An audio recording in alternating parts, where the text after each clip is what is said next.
Okay, this is our first lesson for section 4.1 on graphing exponential functions and then also graphing transformations of exponential functions. So we start out with just a basic exponential graph. We've got f of x or y equals b to the x, where b has to be greater than 0, so it can't be negative, and it also can't be 1. And the reason we have the restriction of 1 is that if you take 1 to any power, it's always going to stay 1. So there's no point in graphing y equals 1, it would just be a straight line, and we are looking at exponential growth graphs. All right, so first equation says f of x equals 2 to the x. It says to graph it and list the domain and range for each function. So we're going to start out just with a basic t-chart, -3 up to +3.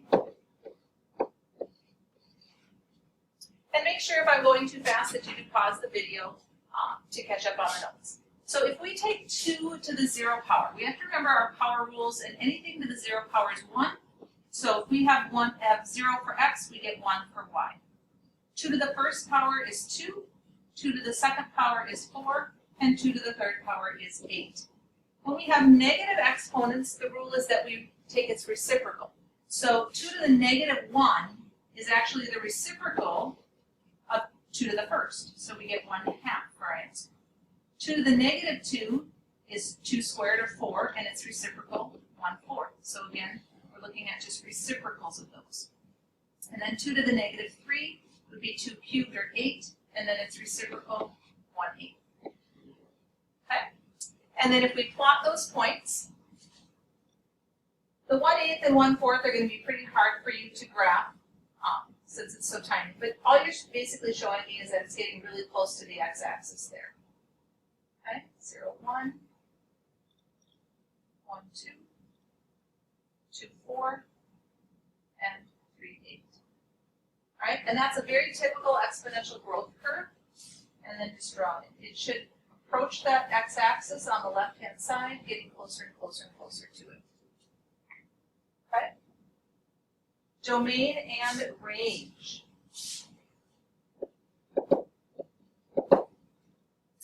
In this case, our domain is all real numbers from -infinity to infinity. All right? And if you think about it in your t-chart, we could have extended this in the positive direction, and we could have extended it in the negative direction. So you really can use anything for x. Based on our picture, we can see that our y values are all above the x-axis. So we would put in that we are above 0 and going up in the positive direction. All right. Our next equation, f of x equals 1/2 to the x. Again, we're going to use those same points for x. All right. And again, anything to the 0 power is 1. Let's go ahead and do the positive ones first. 1/2 to the first power would be 1/2. 1/2 squared means half times half, or 1/4.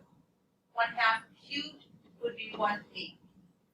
With our negative powers, we're going to use the reciprocal, so 1/2 to the -1 would be 2. 1/2 to the -2 would be 4, and 1/2 to the -3 would be 8. Again, you should be noticing that those are just reciprocals. So the positive x here versus the negative x, we just get reciprocal y values. All right, so on this one, x is -3, y is 8, -2, 4, -1, 2, 0, 1, 1, 1/2, 2, 1/4, 3, 1/8. And then you should notice that your graphs are just mirror images of each other. Okay? So in the first picture we had f of x equals 2x. Here we have f of x equals 1/2 x, and they are just reflections across the y-axis.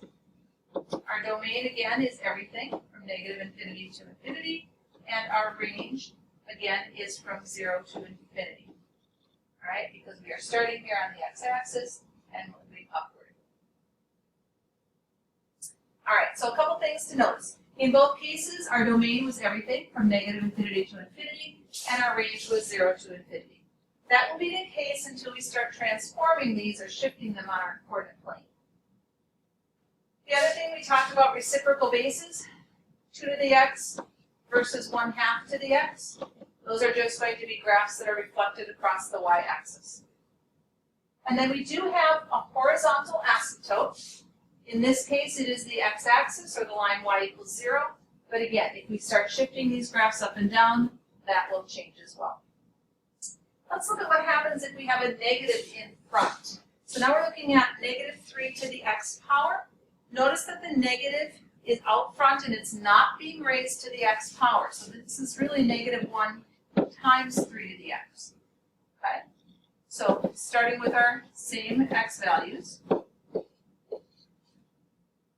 All right, so if we put in a 0 here, 3 to the 0 is 1 times -1 would be -1. 3 to the first power is 3 times -1 would be -3. 3 to the second power is 9 times -1 would be -9. And 3 cubed is 27 times the negative gives us -27. Okay, raising it to a -1 power. 3 to the -1 is 1/3. -1 times 1/3 is -1/3. Here we have -1 times 3 to the -2. 3 to the -2 is 1/9. So we have -1 times 1/9, or -1/9. And 3 to the -3 is 127 times our -1 is -127. Okay, again, those first couple are going to be very hard to graph since they're so small. Just do the best you can. All right, we have -3, we're just slightly under the x-axis. -2, again, we're really close at -1/9. -1, we're at -1/3. 0, -1. 1, -3. 2, -9. And obviously our -27 is going to be off our graph, so we'll skip that. Okay? So, by changing this and putting a negative in front of our equation, we've reflected our graph across the x-axis. Okay? So once again, reciprocal functions, like a 2 to the x and a 1/2 to the x, reflect across the y-axis. Negative values in front are going to cause your graph to reflect over x. That's the same thing that's been happening with all of our functions when we put a negative in front. Our domain, again, is everything from -infinity to infinity, and our range in this case, since we have everything that's below the x-axis, we would say we are going from -infinity up to 0, but stopping before we get there. All right, we're going to start transforming these now, just shifting them left, right, up, down, reflecting, that kind of thing. The first one, let's take a look at our function. We've got f of x equals a times b to the x minus h plus k. Our h value is our left and right moves. Our k value is our up and down shift, okay, our vertical shift. And remember that a value can cause a vertical stretch, a vertical compression, depending on how big it is, or a reflection over the x-axis, if it's negative. Okay, so all of those things happen because of that a term. All right, so first one. It says to graph the parent function and then the transformation. Graph and label any asymptotes and list the domain and range. So here's this key piece here. Graph the parent function. When we start shifting these exponential graphs, and eventually further into the chapter our log graphs, it's much easier to start with the parent function and then just move your dots, as opposed to trying to make a t-chart that fits everything. So our parent function is just going to be f of x equals 3 to the x. Okay? We're going to skip any left-right moves or any up and down moves. We do want to know what these are, because we are going to have to use them. But to graph the parent function, we are just going to start with 3 to the x. Okay? And we'll shorten things up a little bit. We'll just go from -2 to 2. All right? So 3 to the 0 is 1. 3 to the first is 3. 3 squared is 9. 3 to the -1 is the reciprocal, 1/3. 3 to the -2 would be the reciprocal, 1/9. Okay? So you're going to put dots there. So negative 2 up 1/9, negative 1 up 1/3, 0, 1, 1, 3, and 2, 9. Okay? So that would be the graph of our parent function. Now let's go back and look. What did we do right here? When there's a plus 1, that means we have to move left 1, and this negative 2 piece means we have to move down 2. All right, so we're going to go left 1 and down 2. So take each of your dots, left 1, down 2. Okay? Left 1, down 2. Left 1, down 2. Left 1, down 2. And left 1, down 2. Get rid of that extra one in there by mistake. All right. So notice that because we moved everything down 2, we are going to have a horizontal asymptote that also moved down 2.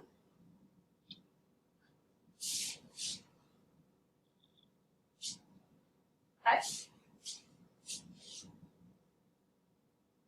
Go ahead and draw it in, having your graph approach that horizontal asymptote without actually crossing it. All right, now let's look at our domain and range. Domain didn't change. We can still pick any x's that we want. All right? Our range, though, we are going to change. Now instead of stopping at 0, we're stopping at negative 2. So we can go anywhere from negative 2 on up to infinity without actually touching the negative 2. All right, so y equals negative 2 would be your horizontal asymptote. Okay? Taking a look at the second example here. We have f of x equals 2 to the x minus 1 minus a 5. So let's identify what did we do to our graph.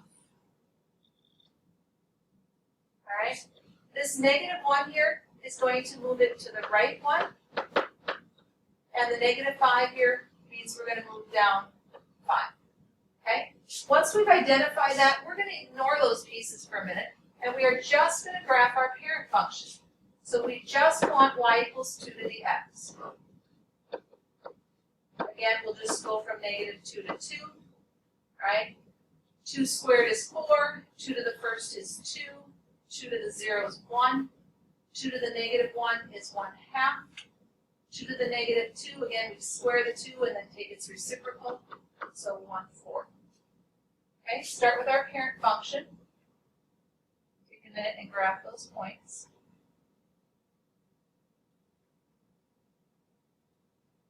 Okay, and then we want to shift them.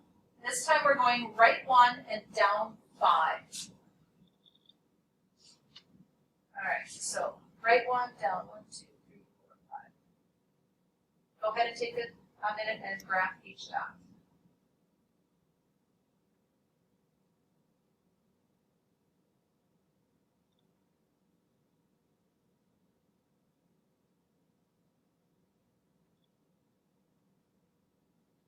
All right.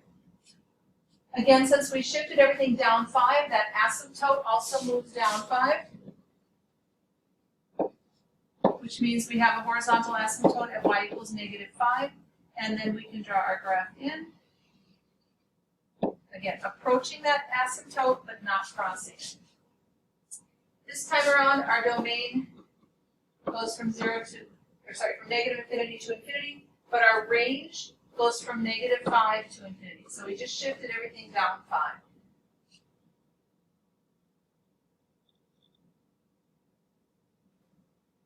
All right, our third one. We have f of x equals 3 to the x. Now, 3 to the negative x. Because we have a negative exponent, we're going to rewrite that as its reciprocal. So instead of 3 to the negative x, that's the same as 1/3 to the x. All right, so we don't have any other kinds of transformations other than dealing with that negative exponent. So let's go ahead and make a table of values. Okay, 1/3 to the 0 power is 1. 1/3 to the first is 1/3, and 1/3 squared is 1/9. 1/3 to the negative 1 takes its reciprocal, making it a 3. to the negative 2 power means we square it and take its reciprocal, so we get a 9. All right, so negative 2, 9. Negative 1, 3, 0, 1, 1, 1/3, 2, 1, 9.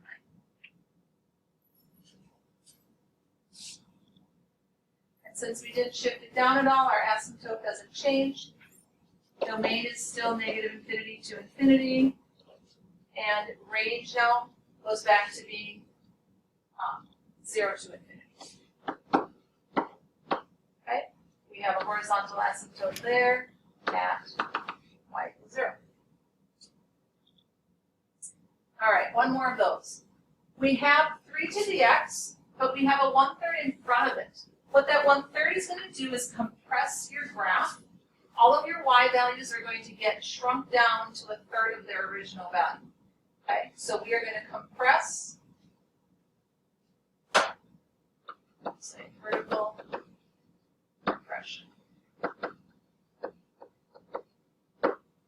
Okay, so we can use the parent function again, just y equals 3 to the x, and we'll deal with the 1/3 compression after.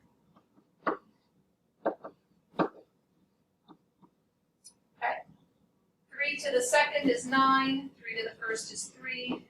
We had this one on a previous page. Okay, so we're starting with those same parent function points.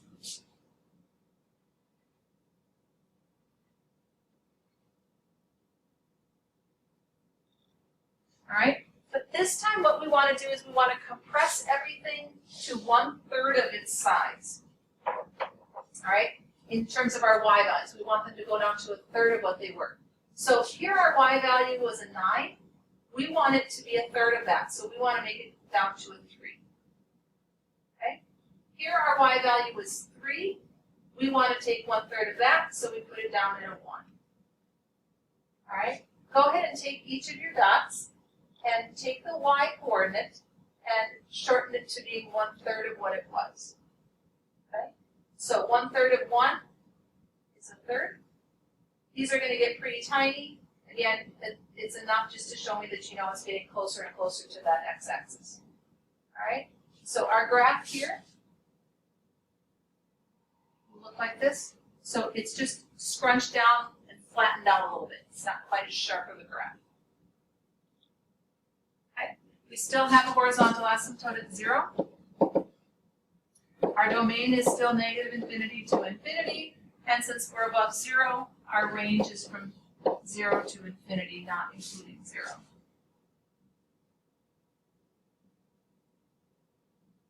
Okay? So in this case, the y values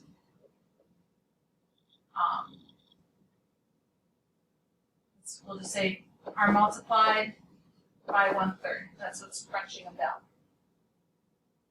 All right. The last piece that we want to look at today is a value called e. It's called the natural base. You often have exponential equations that involve an e. Okay, we'll start with just a basic e to the x one. It's used to show growth rates such as population changes, that type of thing. Okay, e is approximated by the function 1 plus 1 over n all to the nth power as n goes towards infinity. What that means is as n gets larger and larger and larger, this value approaches that decimal. So that is our approximation for e. Just like we know that pi is 3.14, e is 2.718. Okay? So the last thing we have today is just a couple graphs that involve e. You are going to want your calculators for the table of values here, since we don't want to take 2.718 to a whole bunch of different powers. All right, so grab your calculators. We know that e, or 2.17 to the x power, if we put a 0 in for x, anything to the 0 power is 1. E to the first power, all right, is just going to be our 2.718, and we'll just round it for purposes of graphing here. E squared should be about 7.4, and e cubed ends up being a little over 20. So obviously we won't get that fit on our graph. E to the negative 1 should be about 0.4. E to the negative 2 is about about 0.1. And e to the negative 3 is about 0.05. Okay, so again, very tiny numbers when x is negative here. Let's graph some of the more easily done points. So 2, 7.4 would be about here. 1, 2.7. And 0, 1. And then we just know that at negative 1, we're a little under a half, and we're just going to keep getting closer and closer to that x-axis. All right? Draw your graph in. Horizontal asymptote is still here at y equals 0. Domain is still negative infinity to infinity, and range is still 0 to infinity. We haven't shifted it up or down at all. All right, so the last one, we're going to start with those same points. That is our parent function. Okay, e to the x. Try that again. All right, so we can start with those same dots. 0, 1, 1, 2.7, 2, 7.4, and a couple others over here getting closer and closer to the x-axis. And then what kind of transformation have we done? It was an x minus 2. That means we went right 2, and the minus 3 means we go down 3. If this had been a positive 3, we would just move everything up 3. All right, so take a minute and graph your points now that we've transformed them. So 2 to the right, let's do a different color here. 2 to the right, and then down 3. 2 to the right and down 3.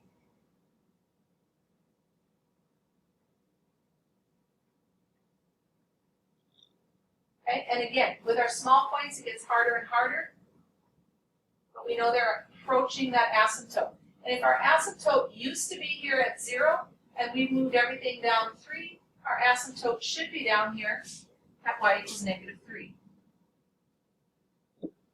Okay? So we know that our graph is coming down and approaching that line.